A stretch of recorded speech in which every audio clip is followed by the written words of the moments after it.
സംയുക്ത സമരസമിതി പ്രതിഷേധ പ്രകടനവും യോഗവും നടത്തി. KSEB ജീവനക്കാരെ കയ്യേറ്റം ചെയ്തവർക്കെതിരെ നടപടി ആവശ്യപ്പെട്ടാണ് പ്രകടനവും യോഗവും നടത്തിയത്. തഴവ മണപ്പള്ളി KSEB ഓഫീസിന് മുന്നിലായിരുന്നു പ്രതിഷേധം.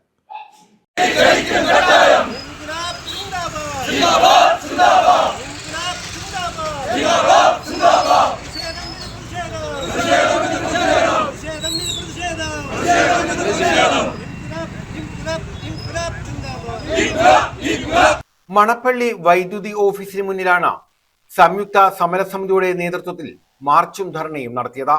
KSEB മണപ്പള്ളി സെക്ഷൻ ഓഫീസിൽ ജീവനക്കാരെ കയ്യേറ്റം ചെയ്തവരെ നിയമത്തിന് മുന്നിൽ കൊണ്ടുവരണമെന്നാവശ്യപ്പെട്ടായിരുന്നു പ്രകടനവും യോഗവും. CITU നേതാവ് അനിൽകുമാർ ഉദ്ഘാടനം ചെയ്തു. ഇത് ഈ നാട്ടിലെ ബഹുമാന്യരായ ജനങ്ങളോടുള്ള യുദ്ധപ്രഖ്യാപനമല്ല. ഈ നാട്ടിലെ ജനങ്ങൾക്ക് ഏറ്റവും നല്ല നിലയിൽ വൈദ്യുതി ലഭ്യമാക്കണം എന്ന് ആഗ്രഹിക്കുന്നവരാണ് ഞങ്ങൾ. വൈദ്യുതി എന്നത് മനുഷ്യന്റെ അടിസ്ഥാന ആവശ്യങ്ങളിൽ ഏറ്റവും പ്രധാനപ്പെട്ട ഘടകങ്ങളായി മാറിയിരിക്കുന്ന കാലഘട്ടമാണിത്. വായുവും വെള്ളവും വെളിച്ചവും എന്ന തരത്തിലേക്ക് മാറിയിരിക്കുന്നു. പണ്ട് മനുഷ്യന്റെ അടിസ്ഥാന ഘടകങ്ങൾ ഭക്ഷണവും പാർപ്പിടവും വസ്ത്രവും വെള്ളവും ഒക്കെ ആയിരുന്നെങ്കിൽ ഇന്ന് ആ ഗണത്തിലേക്ക് വൈദ്യുതി കൂടി കടന്നു വരികയാണ്. വൈദ്യുതി ഇല്ലാതെ ഒരു നിമിഷം പോലും മനുഷ്യന് ജീവിക്കാൻ പറ്റാത്ത അവസ്ഥയിലേക്ക് എത്തിച്ചേർന്നിട്ടുണ്ട്. അതൊരു യാഥാർത്ഥ്യമാണ്. അതുകൊണ്ട് തന്നെ വൈദ്യുതി എപ്പോഴൊക്കെ ഇല്ലാതാകുന്നുവോ അപ്പോഴൊക്കെ നമ്മൾ അസ്വസ്ഥരാകും എന്നുള്ളത് സത്യവുമാണ്. പക്ഷെ നമ്മൾ മനസ്സിലാക്കേണ്ട ചില കാര്യങ്ങൾ കൂടിയുണ്ട്. ഒരു പലചരക്ക് കടയിൽ അരിയുടെ സ്റ്റോക്ക് തീർന്നാൽ അതിന്റെ മൊത്ത വ്യാപാരശാലയിൽ വിളിച്ചു പറഞ്ഞു ഉടനടി അരിയുടെ സ്റ്റോക്ക് എത്തിക്കുന്നത് പോലെ വൈദ്യുത മേഖലയിൽ വൈദ്യുതി എത്തിക്കാൻ കഴിയില്ല. അത് നമ്മുടെ സാധാരണ ജനങ്ങൾ കൂടി മനസ്സിലാക്കി പോകേണ്ട ഒന്നാണ്.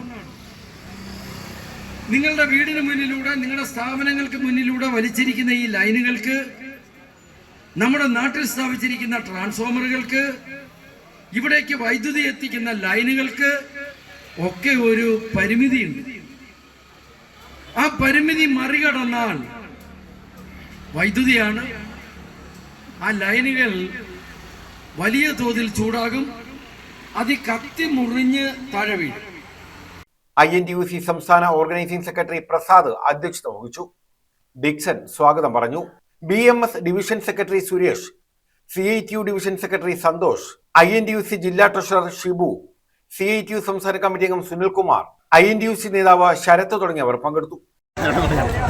എടപ്പോണിന്ന് 33 kV വള്ളികുന്നത്തിലോട്ട് എടപ്പോണിന്നാണ് നമുക്ക് സപ്ലൈ വരുന്നത്. അത് നേരെ വള്ളികുന്നം സബ് സ്റ്റേഷനിൽ വന്നിട്ട് അവിടുന്ന് 11 kV ഫീഡറായിട്ടാണ് നമുക്ക് നമ്മുടെ മണപ്പള്ളി സെക്ഷനിലോട്ട് വരുന്നത്. ഏകദേശം വള്ളികുന്നത്ത് ഏകദേശം 80 ആകെ 126 ട്രാൻസ്ഫോമറിൽ ഒരു 80, 85, 90 ട്രാൻസ്ഫോമർ നമ്മൾ വള്ളികുന്നത്തിൽ നിന്ന് മാത്രമാണ് ആശ്രയിച്ചിരുന്നത്.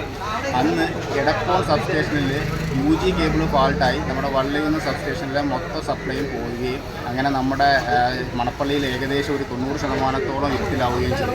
പക്ഷേ അത് അന്ന് അവർക്ക് പരിഹരിക്കാൻ പറ്റിയില്ല.